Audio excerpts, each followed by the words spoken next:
पाकिस्तान समेत दुनिया भर में देखने और सुनने वालों को अस्सलाम वालेकुम। मेरा नाम तैयबा आवान है और आप देख रहे हैं सुंदस फाउंडेशन। हमारा ये प्रोग्राम आप लोग रमज़ान ट्रांसमिशन में देख रहे हैं और लाइव अपने ऑन सोशल मीडिया प्लेटफॉर्म्स पर देख रहे हैं। सुंदस फाउंडेशन के बारे में अगर हम आपको बताएं तो सुंदस फाउंडेशन का मिशन थैलेसीमिया, हेमोफीलिया और खून के दीगर अमराज से मुतासर अफराद की जान को बचाना और उनकी सेहत को बेहतर बनाना है।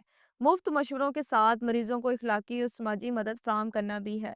थैलेसीमिया, हेमोफीलिया और ब्लड कैंसर में मुब्तला मरीजों को मुफ्त इलाज की पेशकश करना सुंदस फाउंडेशन का एक अहम किरदार है।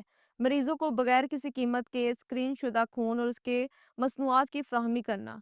इन हालात से लड़ने वाले मरीजों के मेयार को बढ़ाने और बेहतर बनाने के लिए रोजाना कोशिश करता है सुंदस फाउंडेशन।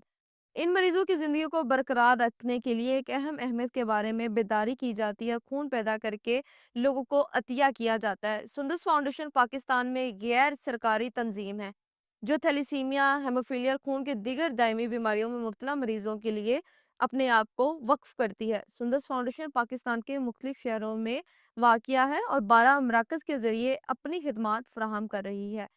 इस बारे में आज हम बात करेंगे डॉक्टर असद से, जो कि एक नावल निगार हैं, अफसाना निगार हैं और माहिर तालीम से भी हैं।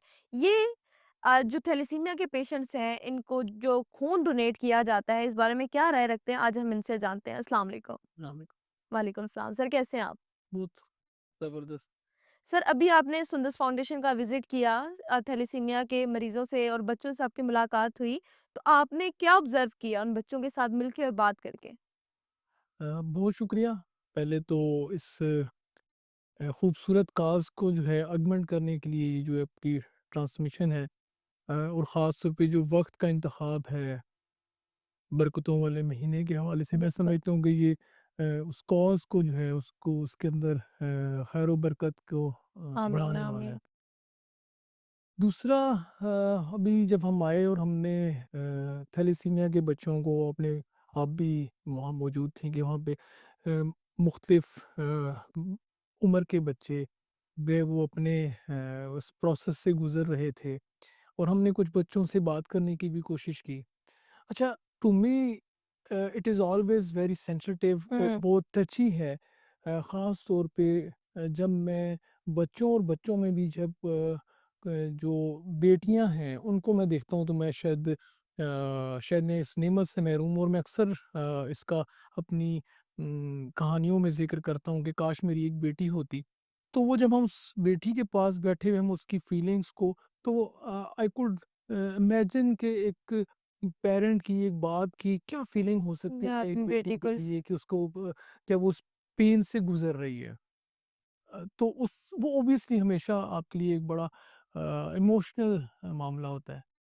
फिर मैंने, क्योंकि थैलेसीमिया का इस विज़िट से पहले भी कुछ बच्चों के साथ मेरा इंटरैक्शन रहा है, और जैसे हम सारे जानते हैं कि ये एक ऐसा मर्ज़ है कि जिसकी आप एहतियात कर सकते हैं with the passage of time. अभी बहुत सी चीज़ें डेवलप हो गई हैं, खून की क्वालिटीज़ बेहतर हो गई हैं, इक्विपमेंट्स बेहतर हो गए, हुँ। अवेयरनेस लोगों के अंदर बहुत चलेगी।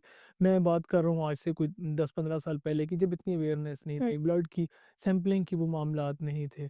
तो उसमें हम देखते थे कि बच्चों को, उनमें से कुछ बच्चों के साथ मैंने उनकी तरह ग्रो किया, और फिर मैंने उन्हें अपने हाथ से, लाइक आप जब एक पौधे को नरिश करते हैं और वो अपने सामने उसे रोज़ाना एक-एक इंच बढ़ता देखते हैं, फूल आने की उम्र तक जाना जाता देखते हैं। लेकिन फिर उसको जब आप ख़िज़ां की तरफ लौटता देखते हैं तो आपको एक न पेन से गुज़रना पड़ता है। तो मैं शायद इस कैफ़ियत का थोड़ा-सा मुझे अंदाज़ा पहले से है, तो मुझे हमेशा से इन बच्चों के साथ जब भी बैठता हूँ या इनके बारे में की तकलीफ़ को सुनता हूँ, सोचता हूँ, तो बड़ा एक इमोशनल सा मामला होता है कि अल्लाह ताला हमें ऐसी तौफ़ीक दे कि जैसे सुंदस फाउंडेशन एक बहुत बड़े कॉज़ को लेके ये काम कर रही है, और फ्रंट फुट पे ये काम कर रहे हैं। ऑल्दो कि और भी बहुत से लोग, बहुत सी तंज़ीमें हैं, बट इनका इनिशिएटिव जब इन्होंने शुरू किया, जब इसकी अवेयरनेस कहीं नहीं थी, लोगों को जिस तरीके से काफ़ी लोगों को तो थैलेसीमिया की बीमारी के बारे में पता पता भी नहीं था कि थैलेसीमिया की बीमारी क्या है। आप या मैं या हम अपने बच्चों की बात करें तो वे खूबसूरत ज़िंदगी गुज़ारते हैं। अपनी मर्ज़ी से खेलते हैं, आते हैं, जाते हैं, खाते हैं और पीते हैं। लेकिन थैलेसीमिया के जो पेशेंट्स हैं, जो कि हर हफ़्ते अपने आप को खून की बोतल लगे हुए देखते हैं, तो क्या उनकी फीलिंग्स क्या होती हैं? और उन लोगों के बारे में आप क्या कहना चाहेंगे, जो इस बीमारी से गुज़र रहे हैं? अ, यकीनन एक मुश्किल मरहला है।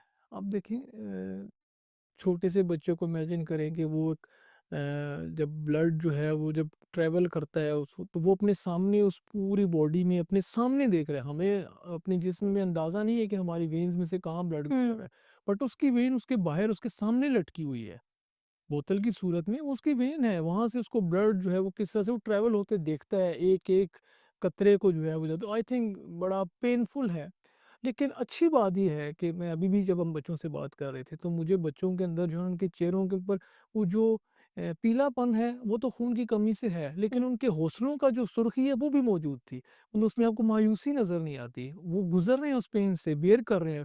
तो ये एक बड़ा पॉज़िटिव है कि अल्लाह ताला ने शायद इतनी जब इस तरह की बड़ी सख्ती से आप गुजर रहे होते हैं, चैलेंज से गुजर रहे होते हैं, तो शायद अल्लाह ताला आपको उससे मुकाबला करने की हिम्मत और तौफीक भी दे देते हैं। और यही मुझे इन बच्चों की आंखों में जो है वो नज़र आता है कि उस पीलेपन के चेहरे के पीलेपन के बावजूद उनके चेहरों के जो आंखों की रोशनी है वो मौजूद है।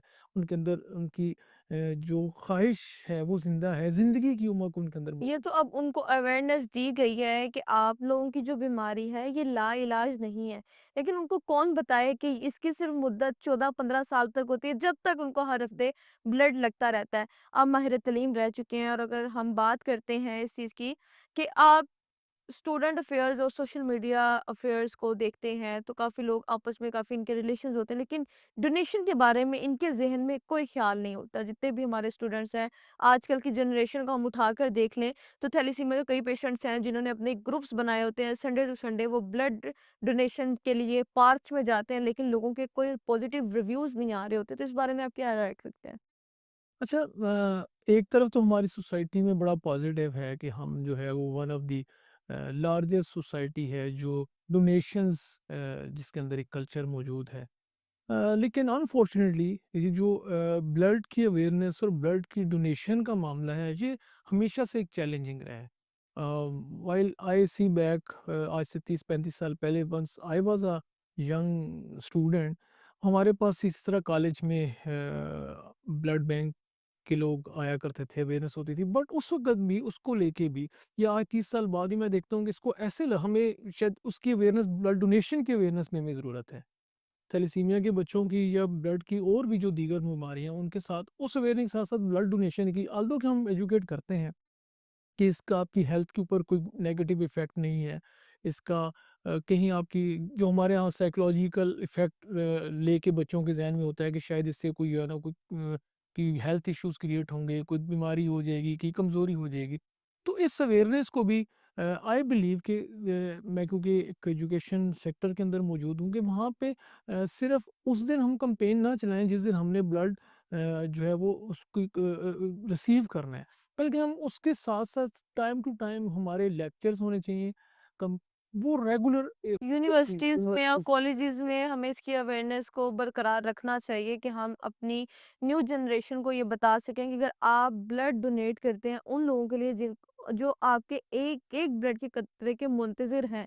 और लोगों का कहना है कि ब्लड देने से हमारे में मोटापा आ जाता है, हम लोग कमज़ोर हो जाते हैं, हम लोगों में वो कैपेसिटी नहीं रहती जो हम लोग रखना चाहते हैं, हम लोग उस तरह सेहतमंद नहीं रहते जिस तरह हमें रहना चाहिए। ब्लड डोनेट करने की वजह से सारी वजूहात जो हैं वो होती हैं। हाँ, ये एक मैं वो गलत परसेप्शन है जिसको मैं समझता हूँ कि यार इससे इसका से रियलिटी से कोई ताल्लुक नहीं है।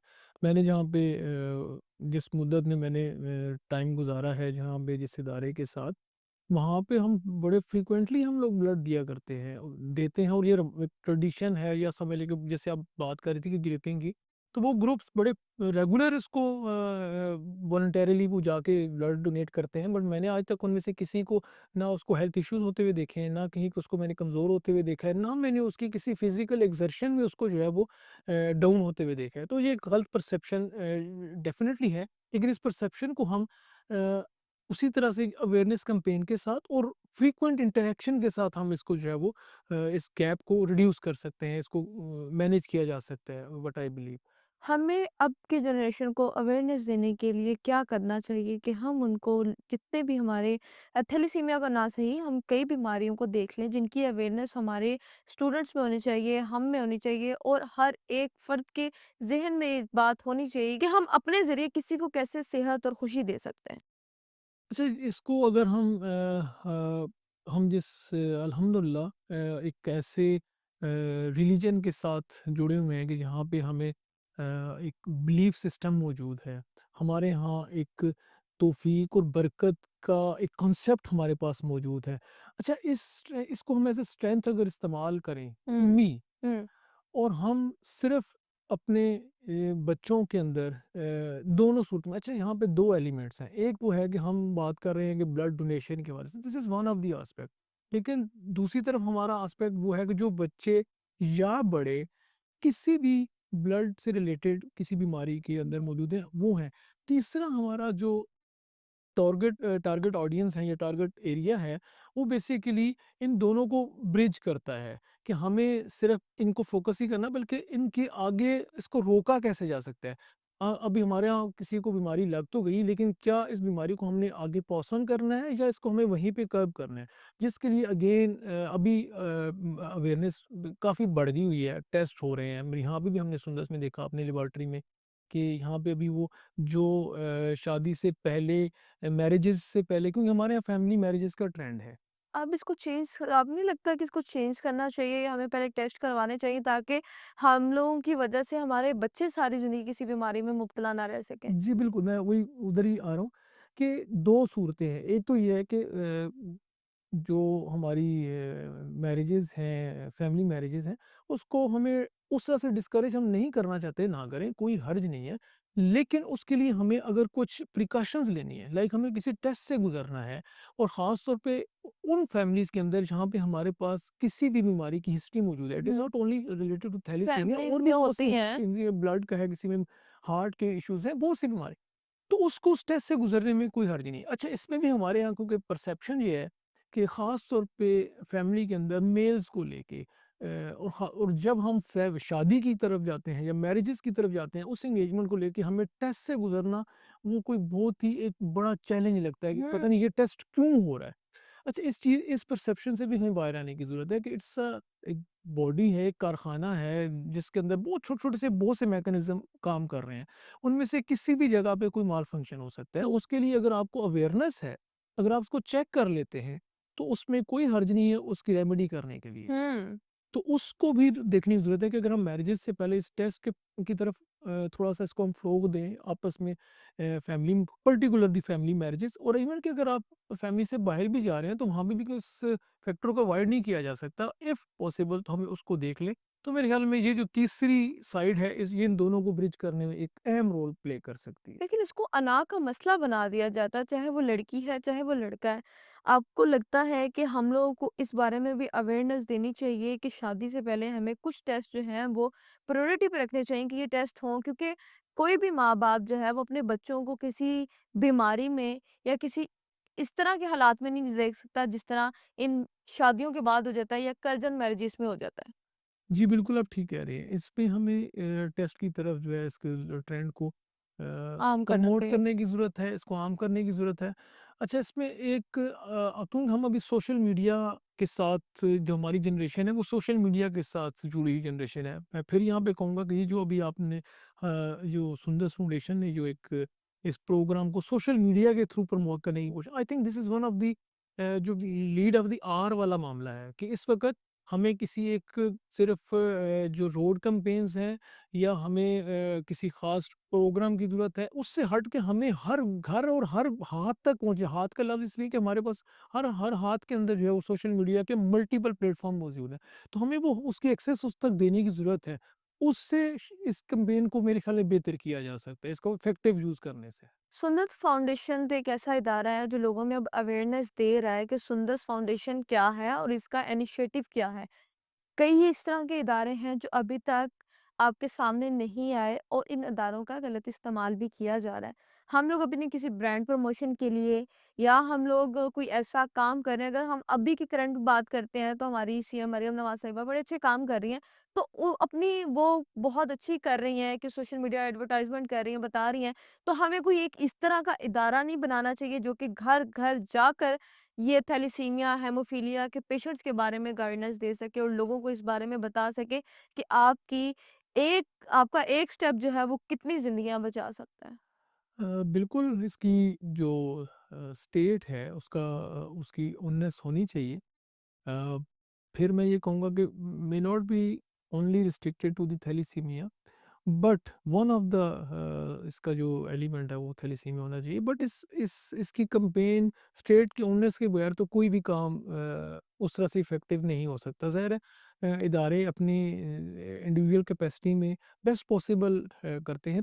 सुदस जैसे one of the example with us, और ऐसी इनके साथ थैलेसीमिया के और भी कुछ लोग काम कर रहे हैं, और भी कुछ जो एनजीओज़ हैं, कुछ लोग उस पे काम कर रहे हैं। बट ये सारे अपनी इंडिविजुअल कैपेसिटी में मुख्तलिफ कोशिशें कर रहे हैं। वो रोज़ाना हज़ारों बच्चों को हज़ारों ब्लड बच्चों लगता को है। देखते हैं। तो उसको अगर इसको एज़ अ टीम कर लिया जाए, ग्रुप कर लिया जाए, 25 जो करोड़ पाकिस्तानी उसको अवाम है, तो वो अगर उसकी ये ग्रुप करने इनिशिएटिव की लेती है ज़रूरत तो है। आप सही कह रहे हैं। अगर हम बात करते हैं तो 50% लोग बच्चे ऐसे हैं जो कि कम से कम ज़्यादा से ज़्यादा 14 साल या 15 साल तक अपनी ज़िंदगी गुज़ारते हैं और वो ये सोच कर गुज़ार रहे होते हैं कि हमने मरना ही मरना है हम लोगों की आगे, क्योंकि ये ऐसी बीमारी है जो अगर आपको ब्लड हर हफ्ते मिलता रहे तो इतने लंबे अरसे तक के लिए तो आपको ब्लड नहीं मिलेगा। जी, आप सही कह रही हैं। इस पे मैं अगर ये कहूँ तो सच है कि ये बच्चे जो हैं वो हर रोज़ बेसिकली उस खुद को वो कुटते डेथ हुए की देखते हैं। पेन से गुज़रते हैं, और शायद डेथ बेड के ऊपर ही एक-एक दिन जो है वो काउंट डाउन करते हैं, और इट इज़ वेरी पेनफुल। मैं फिर ये शायद शुरू में मैंने बात की कि मैंने कुछ 7 बच्चों के साथ ना मैंने बहुत क्लोज़ टाइम गुज़ारा, और उन 7 के 7 को मैंने इसी तरीके से जब एक ख़ास उम्र के बाद जाते देखा। उनमें से 2 क्लोज़ सिस्टर्स थीं, दोनों बहनें, और दोनों बहनों को वो एक अब अल्लाह का निज़ाम है, मैं इस पे मतलब शायद ज़्यादा बात नहीं कर सकता, लेकिन उनका जो एज डिफ़रेंस था, बिलीव मी कि उनके जाने का भी वही डिफ़रेंस था। तो मैं उसमें भी थोड़ा-सा कभी-कभी सोचता था कि यार ये कैसे वो पहले आई, वो पहले ही क्यों गई? मतलब अगेन आई वुड से कि अल्लाह का निज़ाम है, उसकी बात नहीं कर, मैं सिर्फ़ ये कह रहा हूँ कि वो उनका शायद वो जो काउंटडाउन है वो पहले दिन से वो उनके साथ कर रहा था। अब बड़ी को पता, उस सेंस में अगर मैं बात करूँ उन दोनों बच्चों, तो उसे पता था कि मैंने अपनी बहन से पहले जाना है, दोनों बहनें थीं। तो 7 बच्चों को मैंने बहुत क्लोज़ उनके साथ रह के मैंने वक़्त गुज़ारा, और तो वो ऑब्वियसली एक पेनफुल तो है ये। ये आप और मैं हम उनसे थोड़ी-सी मुलाकात करके हम लोग अपने आप को इस तरह फ़ील करते हैं कि ये वो चीज़ नहीं है जो हम बर्दाश्त कर सकते हैं। उन माँ-बाप पे, उन बहन-भाइयों पे, उन फैमिलीज़ पे क्या गुज़रती होगी। बहुत मुश्किल है। अब अभी आपने देखा एक माँ जो है वो बेचारी खड़ी हुई वो सो छोटी-सी बच्ची के साथ थी। तो वो जो उसके चेहरे के ऊपर ज़र्दी थी ना, वो उसकी माँ के चेहरे पे भी नज़र आ रही। अब माँ है ना, वो माँ तो ज़ाहिरी माँ तौर है। पे तो हमें लग रहा है कि वो हेल्दी है, बट वो एक्चुअल में वो भी उतनी ही पेन से गुज़र रही है, और उसी के पेरेंट्स हैं या उसके जो क्लोज़ रिलेशंस हैं, लाइक ख़ास तौर पे मैं कहूँगा कि यहाँ पे माँ और बाप ज़्यादा उस पेन से गुज़रते हैं। बहुत ज़्यादा गुज़रते हैं, उनको टेंशन होती है कि अब हम इस वीक का ब्लड अरेंज कहाँ से करेंगे, किससे मदद माँगेंगे डोनेशन के लिए और लोगों में अवेयरनेस ख़त्म हो चुकी है। अगर हम अब टू बी ऑनेस्टली हम बात करते हैं, आप भी हैं, आप आजकल के जनरेशन को लेकर देख लें कि आजकल अगर हम किसी से कोई बात कर रहे हैं या उसको कुछ समझाने की कोशिश कर रहे हैं, तो वो आगे से अपने आप को अनाह का मसला बना रहा है कि ये शख्स कौन होता है जो मुझे समझाए। तो आप माहिर तलीम से वाबस्ता हैं, आप एक लेक्चरार हैं और कॉलम निगार हैं, अफ़साना निगार हैं। तो आपकी नज़र में कॉलेज, स्कूल और यूनिवर्सिटीज़ में कोई ऐसा टाइम पीरियड होना चाहिए जिसमें कोई आकर लोगों को इन बीमारियों के बारे में अवेयरनेस दे और डोनेशन के बारे में अवेयरनेस दे? बिल्कुल, इसको हम एक तो ये देखेंगे माँ-बाप को या उस बच्चे को अपने ब्लड का इंतज़ाम ही नहीं करना। एट टाइम उसको फ़र्ज़ करें एक बच्चे कोई फ़ैमिली है, वो उनको लाहौर सूट करता है, लेकिन उन दिनों में उसको लाहौर नहीं मिला, पता चला उसको पेशावर जाना है या पिंडी जाना है। अच्छा, उसको वो जो ट्रैवलिंग, हुँ। उसके लिए पैसे, उसके लिए मतलब ये सिंपल एक ब्लड की बॉटल नहीं है। इसका बहुत सी क्राइसिस पूरा हैं। एक हर चीज़ इसके साथ जुड़ी हुई है। अच्छा, ये जो हम क्योंकि स्कूल कॉलेजेस की बार-बार बात इसलिए करते हैं कि यूथ जो है बच सीखता वहाँ से इंसान। कहाँ से सीखता है। सेकंडली क्योंकि हमारे जो मुल्क है, हमारे लिए खुशकिस्मती है कि हमारे पास सबसे जो पावरफुल सेक्टर है वो हमारा यूथ है, जो नंबर्स भी ज़्यादा हैं, उसके अवेयरनेस भी उनके अंदर बहुत ज़्यादा है। तो आई थिंक इसको मुझे जो समझ आती है कि ये हम किसी एक स्कूल, कॉलेज, यूनिवर्सिटी या उस्ताद की ज़िम्मेदारी पे छोड़ने की बजाय अगर हम इसको थोड़ा-सा वो जो हम बात कर रहे थे कि स्टेट ओनर्स की, या अगर हम पंजाब के लेवल पे चले जाएँ या डिस्ट्रिक्ट के level, whatever we can manage, we can make organization कि इनको हम क्लब कर दें हुँ। कि वो ओनर्स स्टेट की तरफ जाए, उनको क्लब कर दें, उसके अंदर उनकी मोटिवेशन और अ उसको लेके किया जा सकता है। अच्छा, ये मोटिवेशन का आई टेल यू कि मैंने एक कहीं पढ़ रहा था कि अफ़गान वार के अंदर एक बूढ़ी जो अपनी एज ऑलमोस्ट पूरी कर चुकी, वो जब अफ़गान वार के लिए रिक्रूटमेंट करते थे अपनी मुख्तलिफ कबाइल से, तो वो बूढ़ी अम्मा जो है अपने साथ एक बच्चे को लेके आती है, और जो रिक्रूटिंग ऑफिसर है या जो उनका कैंप का, वो उसे कहता है कि ये तो बच्चे की उम्र बहुत थोड़ी है, हुँ। तो आप इसे क्यों लाई हैं? तो वो कहती है कि मुझे इसकी उम्र का तो पता नहीं है, लेकिन मेरा कबीले का और मेरी फैमिली का नंबर है, और नंबर 2 मेरे पास यही अकेला बच्चा है। तो वो उस रिक्रूटिंग जो कमांडर था या जो भी उस इंडिविजुअल था, उसकी वो को लिखा हुआ है, वो कहता है कि जब मैंने ये जज़्बा देखा उसकी सैक्रिफाइस का, मोटिवेशन का, तो मुझे लगा उस वक़्त मुझे पहला जो ख़्याल आया वो ये आया कि यार इनको इनके जो टारगेट्स हैं उसको अचीव करने से कोई नहीं रोक सकता। हैविंग सेड दिस थिंग कि अगर हम ये जज़्बा सिर्फ़ हम ये क्लब कर दें और हम सिर्फ़ ये ना इस पे फ़ोकस करें कि यार अपनी मर्ज़ी, definitely it's a voluntarily job, हमें अपनी मर्ज़ी से करना है। लेकिन मुझे ये लगता है कि अगर हम इस जज़्बे को इसके फ़ॉर एग्ज़ाम्पल किसी एक स्कूल, कॉलेज हम उन्हें कहें यार कि हर महीने या हर 10 दिन बाद आपके 5 बच्चे वॉलंटरीली आ जाएँ और गो उसकी अपनी साइकिल को मुकम्मल करें, तो again it can be manage, एक ऑर्गनाइज़ेशन की जा सकती है। बेहतर लेकिन तरीके से की जा तरीके सकते हैं। की जा सकती है, लेकिन शर्त ये है कि इसको स्टेट ओनर्स होनी चाहिए इसके अंदर, या कोई डिपार्टमेंट ऑफ उसको एक स्मूथली लाइन से उसको लेकर लेकर चले, जाना उसको चाहिए कैसे चैनलाइज़ करना है, उससे इसके अंदर मेरे ख़्याल में मुझे लगता है कि कि बेहतरी आ। बेहतरी आ सकती है। जो व्यूअर्स आपको इस टाइम देख रहे हैं या जो आपको सुन रहे हैं, उनके लिए क्या पैगाम है? मैं यही कहूँगा कि सबसे पहले तो क्योंकि हम लोग इस जज़्बे से भरपूर है, हमारा जो सोशल सेटअप है, जो सोशल फाइबर है हमारा, हम इसार के, कुर्बानी के और दूसरों के लिए कुछ करने के जज़्बा हमारे अंदर बिल्कुल मौजूद है। और हम जिस पिछले 15 से 20 सालों के अंदर जिस तरीके से सोशल प्रेशर्स में से हम गुज़रे हैं, तो मुझे कहीं नहीं लगा कि उस प्रेशर के अंदर मैंने कहीं पे लोगों को किसी को छोड़ के भागते देखा हो। अब जिस सोसाइटी में ये एक बाय नेचर, बाय डिफ़ॉल्ट एक एलिमेंट मौजूद हो कि वो एक-दूसरे के साथ जुड़े हुए हैं और वो उसके लिए कुछ करना चाहते हैं, तो सोसाइटी के अंदर इस क्वालिटी की होने के बाद सिर्फ़ एक ही ज़रूरत रह जाती है कि उसको जो है ना चैनलाइज़ करें और उसको ऑर्गेनाइज़ तरीके से जो है ना वो हेल्प आउट करें, और ख़ास तौर पे ऐसी ऑर्गेनाइज़ेशंस, ऐसे लोग जो अपनी इंडिविजुअल कैपेसिटी में, लाइक सुंदर फाउंडेशन जैसे ये कॉज़ के लिए काम कर रहे हैं, तो उनको जितना वो अपना हिस्सा डाल सकते हैं और जितना उनको सपोर्ट कर सकते हैं, उनके हाथों को मज़बूत कर सकते हैं, ताकि वो कल ये 500 से 5,000 हुए 5 लाख हों, कि वो उतनी ही ग्रोथ उनकी बढ़ेगी, और इससे इस ग्रोथ में इसमें उनको जो है वो हेल्प आउट करना चाहिए। और ख़ास तौर पे जिस महीने से हम गुज़रे, मैं फिर कहूँगा कि हमारा क्योंकि हिसार वाला जज़्बा है, तो इस महीने की जो फ़यूज़ व बरक़ात हैं उसको अपनी तिजारत वो अल्लाह ताला ने हमें एक कहा हुआ है कि अपनी कोई ऐसी तिजारत क्यों ना बता दूँ कि जिससे जो है ना वो आपका मामला जो है वो बेहतर हो जाए, तो क्यों ना हम इसमें एक तिजारत का मौका है और हम इसको अपनी इन्वेस्टमेंट करें और इसको हम किसी जगह पे मदद भी हो और कहीं भी हमें इसका रिवार्ड भी मिल जाए। बिल्कुल ठीक कहा डॉक्टर असद साहब ने। आज इनसे जितनी भी हमारी बातें हुई, हमें काफ़ी कुछ सीखने को मिला और उम्मीद करती हूँ कि जो हमारे व्यूवर्स हैं, जो हमारे देखने वाले हैं, उनको भी कुछ सीखने को मिला होगा। हम बात करते हैं, आप लोग एक दिन भी जाकर थैलेसीमिया के पेशेंट्स के साथ 5 मिनट गुज़ार लें, तो आपका जो दिल पत्थर का बना हुआ है ना, वो आपका दिल एक नरम रबड़ की तरह बन जाएगा। क्यों? क्योंकि जब आप लोग देखेंगे कि वो बच्चे जो कि अपनी मौत को अपनी आँखों से देखते हैं, रोज़ ये सोचकर वो सोचते हैं कि शायद कल हम ज़िंदा रहें या ना रहें।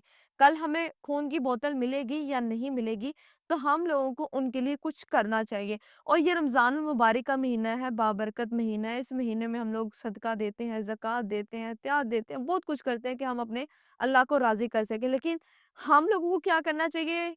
जिसको हमारी मदद की ज़रूरत है या हमारी वजह से किसी शख़्स की जान बच सकती है या हमारे लिए कोई हमारी वजह से खुश हो सकता है, तो हमें उसकी मदद लाज़मी करनी चाहिए। अरे डॉक्टर असद साहब, लास्ट में हम बात ये करते हैं कि जो लोग आपको देख रहे हैं, आप उनको क्या कहना चाहेंगे सुंदर फाउंडेशन के हवाले से? मैं समझता हूँ कि मैं यहाँ से आने से पहले भी जब बच्चों से मिल चुका हूँ, तो मैंने अपने हिस्से की जो है वो डोनेशन कर दी हुई है और मैं चाहूँगा कि मैं अगर कोई किसी को हमारी कोई बात अच्छी लगी हो, तो वो ज़रूर इसमें अपना हिस्सा डालें और ख़ास तौर पे रमज़ान की बरकतों को इससे दुगना बल्कि 10 गुना शायद जो है फ़वाइद हासिल करने के लिए मेरे ख़्याल में हमें जो है ना इसको डोनेट करना चाहिए और लाज़मी करें आप। बस। हमारा bank account number, mobile number, जितनी भी इन्फॉर्मेशंस आपको चाहिए वो सब आपको स्क्रीन पर मिल रही हैं। अगर आप लोग अपनी तरफ से कोई डोनेशन करना चाहते हैं या चैरिटी करना चाहते हैं सुंदस फाउंडेशन के लिए, तो लाज़मी करें। आज का प्रोग्राम कैसा लगा और आपको क्या कुछ सीखने को मिला, लाज़मी बताइएगा। इसी के साथ अपनी मेज़बान तैयबा अवान को दें इजाज़त। मिलते हैं किसी अगले प्रोग्राम में, तब तक के लिए अल्लाह हाफ़िज़ और सपोर्ट करते रहें थैलेसीमिया के पेशेंट्स को।